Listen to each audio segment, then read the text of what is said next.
우리가 무엇을 하든지 처음 하는 것은 힘들기 마련입니다. 수영을 배울 때나 아니면 자전거를 배울 때나 이 처음은 어렵습니다. 그래서 보통 이게 어렵다 보니까 한두 번 해보고 쉽게 포기하기도 합니다.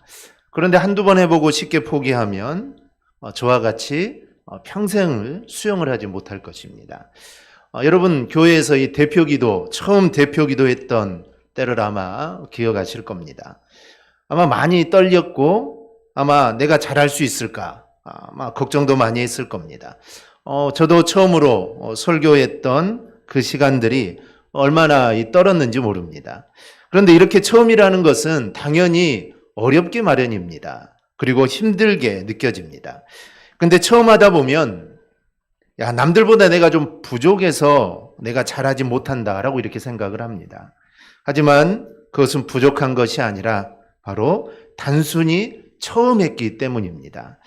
기도도 설교도 처음이 어렵지 이걸 하다 보면 기도도 자연스러워지고 설교도 자연스러워집니다. 사울은 이스라엘의 초대 왕입니다. 처음이니 아마 사울도 아마 많은 것들이 힘들었을 겁니다. 그 전에 왕이 있었으면 그 왕이 했던 것을 따라하면 좋을 텐데 자신이 처음이니 어떻게 해야 할지도 아마 그는 잘 몰랐을 겁니다. 그리고 그는 왕으로 세움을 받았지만 받은 후에도 이 왕권을 인정을 받지를 못했습니다. 왕인데도 사람들이 인정을 해주지 않습니다. 어떤 사람들은 사울이 왕인데 왕을 멸시를 합니다. 그런데 사울은 성경을 보면 잠잠했다. 즉 벙어리처럼 그는 아무 말도 하지 못했습니다. 그 이유는 아주 미약한 지파에서 자신이 왕으로 선출됐기 때문입니다. 한마디로 뒤에서 자신을 받쳐줄 이 지지 기반이 없었습니다. 유다 지파나 이렇게 정말 큰 지파였다면 그를 뒤에서 지지해 줄 건데 이 베냐민 지파는 작은 지파이기에 사울을 이렇게 뒤에서 지지해 줄 수가 없었습니다. 그런데 이제 암몬과의 전쟁에서 그가 크게 이기면서 백성들은 사울을 왕으로 인정을 하게 되고 이제 왕으로서의 능력을 인정을 받게 됩니다. 이 암몬과의 전쟁은 사울에게 왕으로서의 면모를 갖추게 해주는 그런 사건이었습니다. 이제 사무엘에 의해서 하나님에게도 인정을 받고 그리고 이제 이 전쟁을 통해 이 백성들에게도 인정을 받게 됩니다. 이제 명실상부한 이제 사울 왕조를 이제 시작하게 되는 겁니다. 그런데 사울이 왕이 된 지 약 2년쯤 되었는데 그는 사무엘로부터 하나님의 이 메시지를 전달을 받게 됩니다. 그런데 이게 굉장히 좋지 않는 소식입니다. 오늘 14절 말씀을 보면 지금은 왕의 나라가 길지 못할 것이라 여호와께서 왕에게 명령하신 바를 왕이 지키지 아니하였으므로 여호와께서 그의 마음에 맞는 사람을 구하여 여호와께서 그를 그의 백성의 지도자로 삼으셨느니라.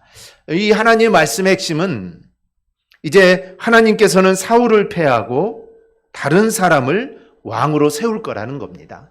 사울이 왕이니 그의 아들을 왕으로 세우면 될 건데 이제 사울의 나라가 길지 않을 거다라고 말을 합니다. 즉 사울 왕조가 사울로서 끝이 난다라는 겁니다. 즉 자신의 아들이 왕이 되지 않는다는 것이죠. 하나님께도 인정을 받고 이제 백성들에게도 인정을 받아서 이제 나라를 새롭게 시작할 것인데 이게 왜 날벼락 같은 소리인지 모릅니다. 이처럼 사무엘서는 11장에는 사울이 암몬과의 전쟁에서 이긴 사건이 기록되어 있고 그 다음 12장에는 이제 백성들의 인정을 받아서 왕으로 세움을 받는 일이 기록되어 있습니다. 그리고 바로 13장에는 사울왕의 몰락에 대한 하나님의 음성이 기록되어 있습니다. 이야기가 진행되는 속도가 아주 굉장히 빠릅니다. 우리는 어찌 보면 이제 사울은 이제가 성공의 길을 걷고 있는 겁니다. 얼마나 힘든 시간들이 많았습니까? 그 힘든 시간들을 이제 다 지내고 이제 새로운 출발을 하려고 하는데 하나님은 그에게 멸망의 소식을 전하고 있습니다. 그래서 우리는 오늘 이 사건에 대해 우리는 좀 관심을 가져야 합니다. 그런데 그 이유가 이 블레셋과의 전쟁 때문이었습니다. 그 당시에는 나라와 나라가 전쟁하는 것은 이건 다반사입니다. 거의 매일 전쟁의 시기라고 할 수가 있습니다. 그런데 이 사울 왕의 몰락이 이 전쟁으로부터 시작이 됩니다. 아마도 사울은 이 블레셋의 수비대가 이스라엘 지역에 있는 것을 못마땅하게 생각을 했습니다. 이 당연하겠죠. 우리나라인데 우리나라 한 귀퉁이에 다른 나라가 주둔을 하고 있습니다. 이거는 있을 수 없는 일이죠. 그래서 사울은 당연히 이 블레셋을 몰아내고 싶었던 겁니다. 그래서 아들 요나단과 협공을 하여서 이 게바에 있는 블레셋 수비대를 아주 전멸시키게 됩니다. 근데 이 소식이 블레셋에 들어가게 되죠.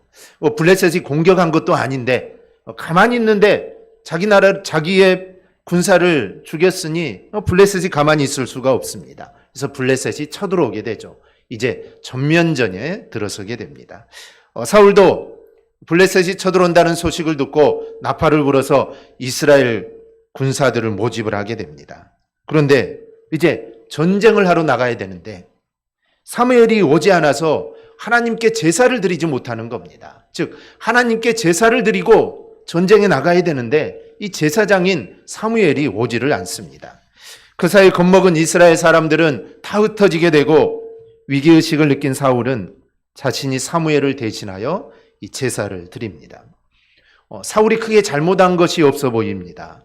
한 나라의 왕이니 뭐 제사 정도는 자신이 드릴 수 있다고 아마 생각했을 겁니다. 그런데 이게 바로 사울이 실패한 이 원인입니다. 왕으로 정말 탄탄대로를 걸을 그 시점에 그가 하나님으로부터 이 멸망의 말씀을 받게 된 것은 바로 이 제사를 스스로 드렸기 때문입니다. 오늘 이 사건을 중심으로 우리가 살펴보면서 우리도 사울과 똑같은 실수를 범하고 있지는 않은지 우리가 내 자신을 좀 돌아봐야 합니다. 우리가 무언가 좀 잘 된다고 생각할 때 이 사울이 얼마나 지금 잘 되고 있습니까?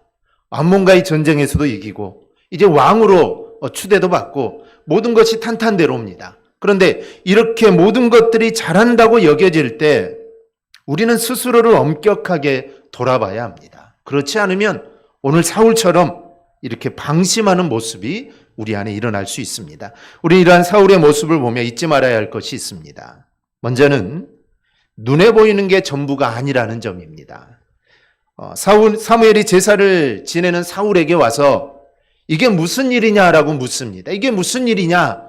사울이 이렇게 대답을 합니다. 오늘 11절, 12절을 보면 사울이 이르되 백성은 내게서 흩어지고 당신은 정한 날 안에 오지 아니하고 블레셋 사람은 믹마스에 모였음을 내가 보았으므로 이에 내가 이르기를 블레셋 사람들이 나를 치러 길갈로 내려오겠거늘 내가 여호와께 은혜를 간구하지 못하겠다 하고 부득이하여 번제를 드렸나이다.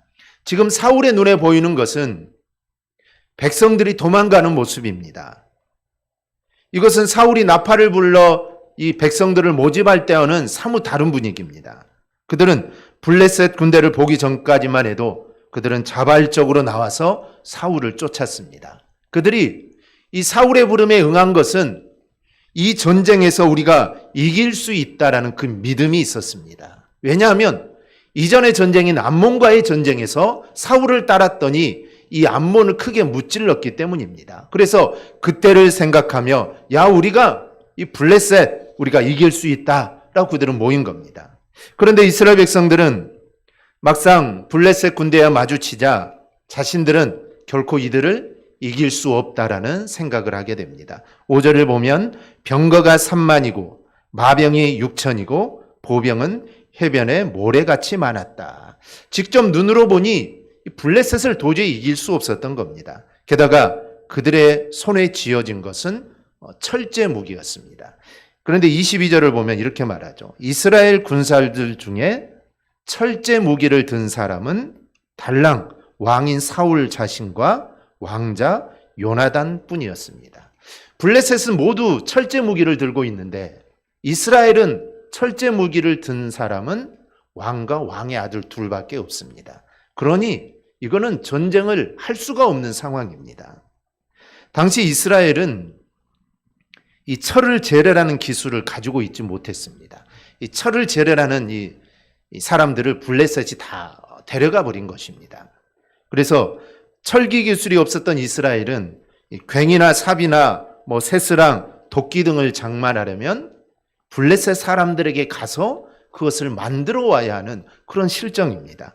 이 군사력을 보았을 때 이 전쟁은 이길 수가 없습니다.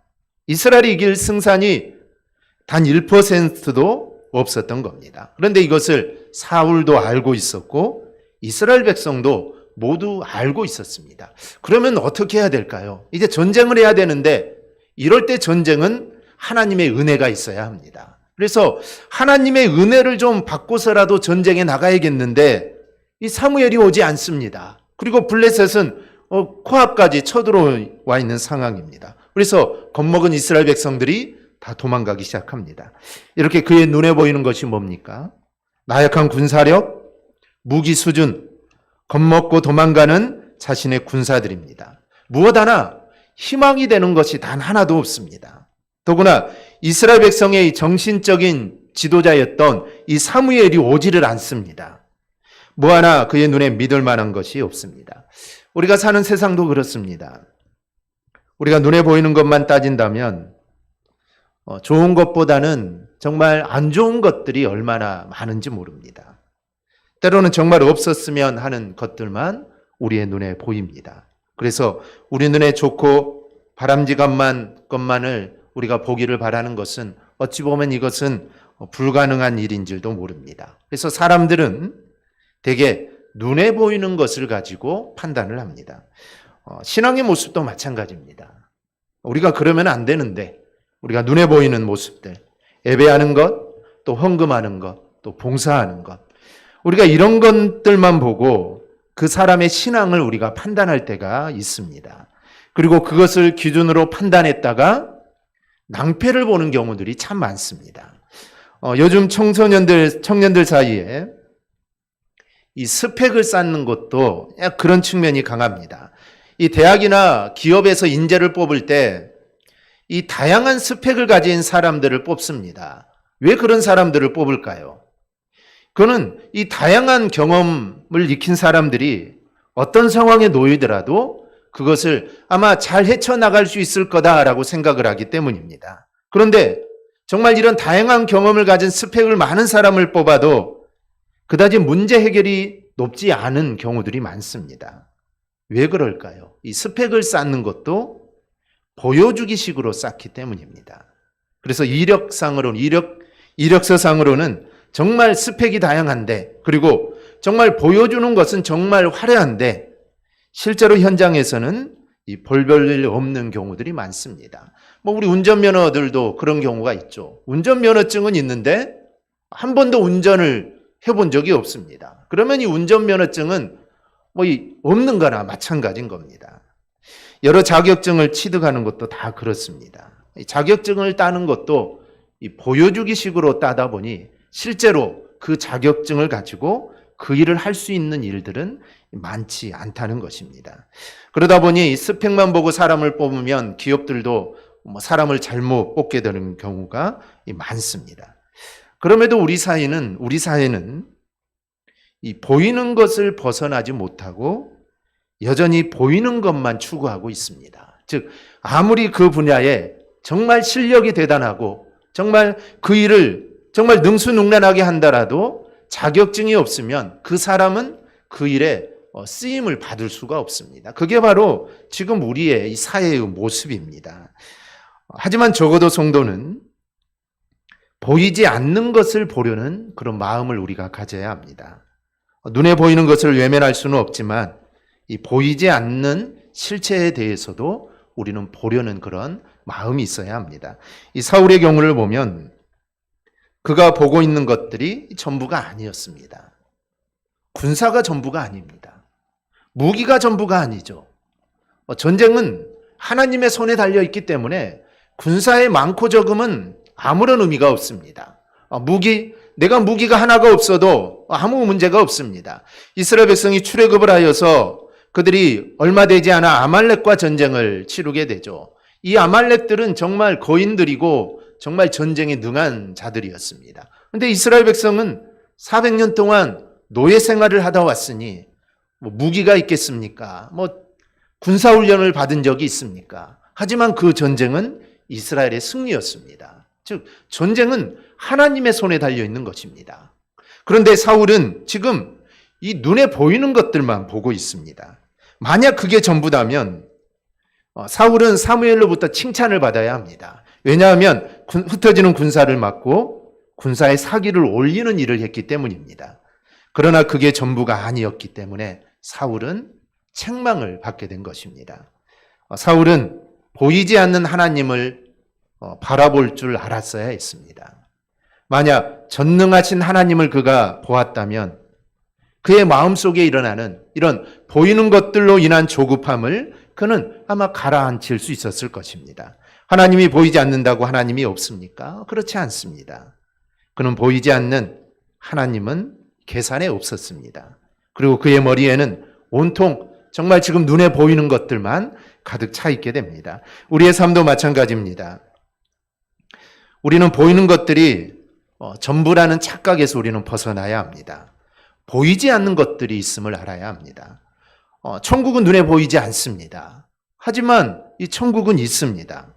만약 눈에 보이지 않는다고 천국이 없다고 한다면 우리의 믿음이 얼마나 허무합니까? 정말 우리가 이 하나님의 나라, 이 천국을 바라보며 일평생 살았는데 천국이 없다면 우리의 그 믿음이 얼마나 허무합니까? 이 땅의 삶으로 끝난다면 이 얼마나 허무하겠습니까? 그런데 천국은 반드시 있습니다. 그래서 이 땅의 삶으로 끝이 아닙니다.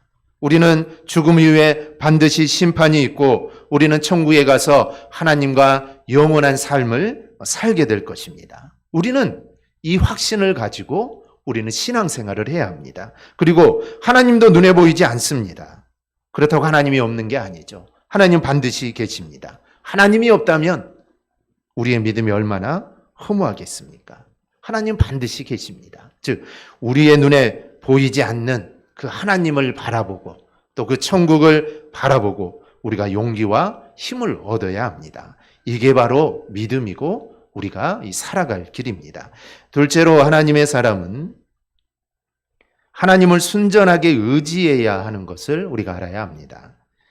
사울은 보이는 것만 바라보았으니 보이지 않는 하나님을 의지할 수가 없습니다. 이 보이지 않으니 생각하지 않으니 어떻게 의지할 수 있겠습니까? 그런데 자신의 삶을 돌아보면 보이지 않는 하나님이 어떻게 역사하셨는지 분명히 보입니다. 그는 자기가 이스라엘의 왕이 되리라는 것은 그는 꿈에도 생각하지 않았던 사람입니다.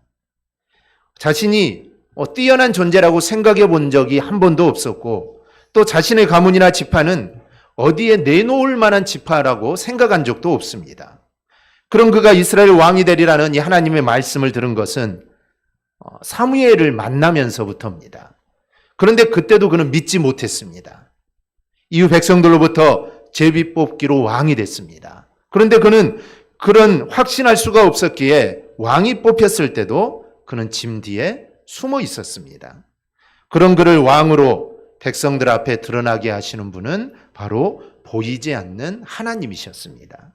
왕이 되었지만 달라진 게 없죠. 자신을 따르는 사람들이 있기는 해도 이스라엘 백성 전체가 따르는 건 아닙니다. 그래서 그는 왕인데도 여전히 고향으로 돌아가 소를 몰며 농사를 짓는 일을 하고 있습니다. 그때 암몬이 이스라엘을 쳐들어오고 하나님께서는 이것을 사울이 왕으로 인정받는 기회로 삼으십니다. 그 이후로 그는 왕다운 왕이 바로 될 수 있었습니다. 이렇게 자신을 왕으로 세움을 입고 또 탄탄한 왕권을 강화하는 이런 일련의 일만 보더라도 보이지 않는 하나님께서 살아계시다는 것을 그는 느낄 수 있는 겁니다. 그러면 사울은 보이지 않아도 하나님을 신뢰했어야 합니다. 그런 이 상황에서 어떻게 하는 것이 하나님을 의지하는 것입니까? 사실 이 비슷한 상황이었던 암몬과의 전쟁을 보면 거기에 답이 있습니다. 여러분은 암몬과의 전쟁은 지금 블레셋과의 전쟁과 비슷합니다. 왜냐하면 이 암몬과의 전쟁도 이거는 승산이 없는 전쟁이었습니다. 이길 수 없는 전쟁이죠. 이길 수 없는 전쟁인데 그 전쟁에서 이기게 되죠. 근데 11장 6절을 보면 사울이 이 말을 들을 때 하나님의 영에게 크게 감동되매라고 말을 합니다. 그때 사울은 하나님의 영에 크게 감동이 되었습니다. 하나님은 보이지 않으시지만 하나님의 영이 그를 사로잡았기에 그는 암몬을 물리치고 이스라엘을 왕으로 인정을 받게 된 겁니다. 그러면 지금 전쟁도 동일합니다. 지금 전쟁도 이 아말렉과의 전쟁과 동일하게 하면 됩니다. 보이지 않는 하나님께서 자신과 이스라엘 백성들에게 영감을 주실 것을, 즉 자신을 영에 충만하게 해주실 것을 그는 간절히 바라면 됩니다. 하나님께서 역사하심으로 자신이 보이는 것에 좌지우지되지 않도록 했어야 합니다. 보이지 않지만 하나님을 의지하며 하나님께 무릎을 꿇어야 합니다. 지금 군사들이 겁에 질려서 도망갑니다. 그래도 하나님께서 저들에게 용기를 달라고 사울은 기도했어야 합니다. 이러다가는 블레셋과 싸워보지도 못하고 전쟁에 질 수가 있습니다. 그래도 하나님께서 이번에도 자신을 인도해 달라고 기도를 했어야 합니다. 따라서 하나님을 의지한다는 것은 무언가 행동을 하기 전에, 내가 무언가를 하기 전에 하나님과 함께 하는지부터 보는 것을 의미합니다. 지금 내가 하나님과 함께하고 있는가? 이걸 먼저 확인하고 그 일을 행해야 합니다. 그럴 때 하나님의 역사가 일어나는 것입니다. 우리는 때로 망하는 상황에 놓이더라도 혹시 하나님이 나를 망하게 할 수도 있습니다. 내가 어떤 일을 시작하는데 그 일이 잘 되지 않고 그 일이 망할 때도 있습니다. 하지만 그럴 때라도 하나님을 의지하여 망하는 그 자리에까지 우리는 가야 합니다. 하나님은 망하게 하시는데 내가 길을 쓰고 그것을 이기려고 하는 것은 이거는 정말 무모한 것입니다. 하나님께서 망하게 하신다면 망하게 하시는 그 자리에 가봐야 하나님이 계획하신 게 무언가를 우리는 그 자리에서 보게 되는 것입니다. 그 자리에까지 처하더라도 하나님을 신뢰하는 것이 내가 무너지지 않는다면 그때부터 하나님께서 역사를 하십니다. 따라서 우리는 무언가 보이지 않는다면 이 보이지 않는 하나님을 더욱 우리는 신뢰해야 합니다. 그리고 그 하나님께 우리 자신을 맡겨야 합니다. 바로 그게 믿음입니다. 그리고 그 순간부터 하나님의 회복하심과 하나님의 역사하심이 이제 시작되는 것입니다. 셋째로 하나님은 결과보다는 과정을 더 중요하게 보신다는 것을 우리는 기억해야 합니다. 우리는 흔히 결과를 과정보다 더 중요하게 여깁니다. 세상은 그러죠. 과정은 별로 중요하지 않습니다. 이 결과만 보는 게 이 세상이죠.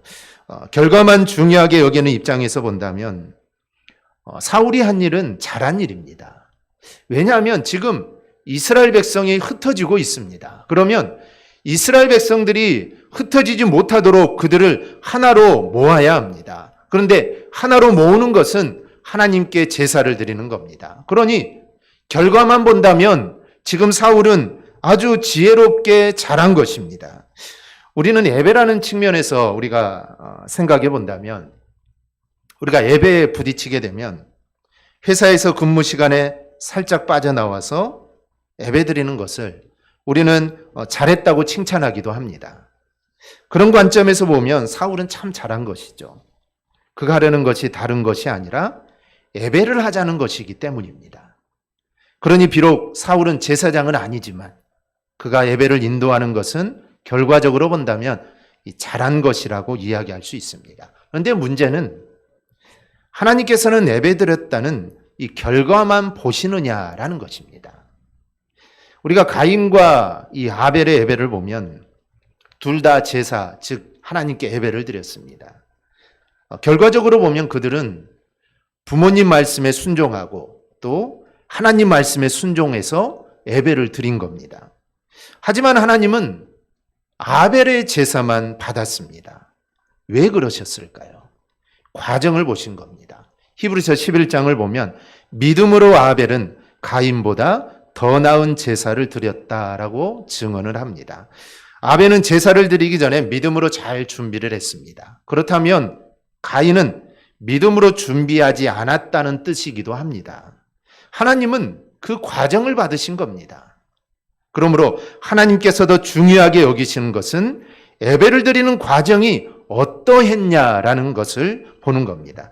예배를 드리기 위해 업무 시간에 살짝 빠져나오거나 아니면 주일에 예배를 드리기 위해 무단으로 주일 근무를 빠지는 것을 우리가 생각해 보십시다. 결과만 보는 입장에서 보면은 잘했다라고 할 수 있습니다. 그런데 과정을 보는 하나님은 과연 그 일을 기뻐하실까라는 것이죠. 그렇게 함으로써 다른 사람들이 겪는 그 수고로움을 과연 하나님이 기뻐하실까라는 겁니다. 정말 하나님을 믿는다면 예배에 참석하지 못하는 우리는 안타까움을 가져야 합니다. 그리고 자신이 해야 할 몫에 철저하게 해내고 예배하는 길을 찾아야 하는 것입니다. 즉 하나님은 그런 모습을 보며 영광을 받으십니다. 그리고 우리가 정말 내가 예배드리지 못함에 안타까워하며 어떻게 하면 내가 예배를 드릴 수 있을까? 하나님은 그 마음을 받으시고 반드시 그 길을 열어주시게 됩니다. 그래서 예배할 수 있도록 그 길을 열어주시는 겁니다. 그런 사울 입장에서는 어떻게 했어야 합니까?